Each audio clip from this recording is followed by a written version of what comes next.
Ma'am আসসালামু আলাইকুম, কেমন আছেন? আলহামদুলিল্লাহ ভালো আছেন ভালো তাই তো? আছি। আপনার শরীরে এখন কি অবস্থা? বর্তমানে এখন সুস্থ আছি। সুস্থ আছেন। ম্যাম আমাদের দর্শকদের সুবিধার্থে আপনার নামটা যদি একটু বলতেন। আমার নাম শিউলি বেগম। শিউলি বেগম। আপনার বয়সটা ম্যাম? 52 বছর। 52 বছর। আপনি পেশায় কি করতেন? গৃহিণী। গৃহিণী। আচ্ছা আপনার মূলত কি সমস্যা ছিল কত বছর ধরে? আমার সমস্যা ছিল ৫ বছর। আর কোমরে ব্যথা, হাঁটুতে ব্যথা, পায়ের গোড়ালিতে ব্যথা। আচ্ছা, আর আচ্ছা, আচ্ছা। মাঝে কোমরের ব্যথাটা পুরোপুরি সুস্থ। আচ্ছা এই ব্যথার জন্য আপনি স্বাভাবিক জীবনে কি করতে পারতেন না? হাঁটতে কষ্ট হইতো। তারপরে? কাজ করতে কষ্ট হইতো। আর এই বয়সে একটু নড়াচড়া করতে কষ্ট হ্যাঁ, হইতো। নড়াচড়া আচ্ছা, কষ্ট আচ্ছা। হতো। এই সমস্যা নিয়ে এই পর্যন্ত কতজন ডক্টর দেখাইছেন? প্রায় ১০ জন। ১০ জন ডাক্তার দেখাইছেন? জি। তো সেই ডাক্তাররা কি বলছিল? বলছে ওষুধ খেলে সেরে যাবে। কিন্তু ঔষধ খেয়েছেন? খেয়েছি। সেরেছে? কমছে আবার বাড়ছে।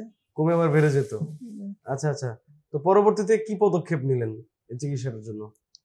চিকিৎসার জন্য পদক্ষেপ নিলাম। আমার ছোট দেবরের বউ ওই জায়গা থেকে তার কোমরের সমস্যা ছিল প্রায় ৫ বছর আগে। সেই জায়গা থেকে ভালো হইছে। ও উনি আচ্ছা, আচ্ছা। আমারে এই জায়গায় এনে ভর্তি করছে।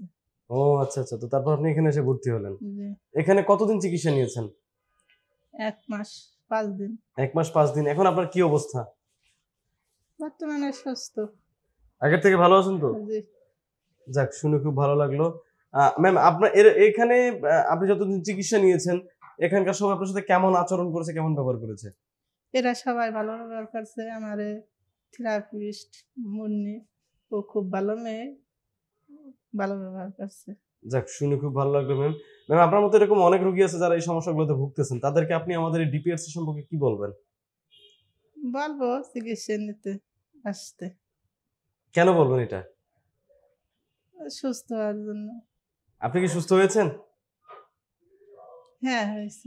যাক শুনে খুব ভালো লাগলো ম্যাম। ম্যাম দোয়া করি আপনি সবসময় সুস্থ থাকেন, ভালো থাকেন। আমাদের জন্য দোয়া করবেন, আমাদের ডিপিআরসির জন্য দোয়া করবেন। আমরা আপনার জন্য দোয়া করি ম্যাম। আল্লাহ হাফেজ। আসসালামু আলাইকুম। ওয়ালাইকুম আসসালাম। ডিপিআরস লিমিটেড, আস্থা, বিশ্বাস ও নির্ভরতায় অবিচল।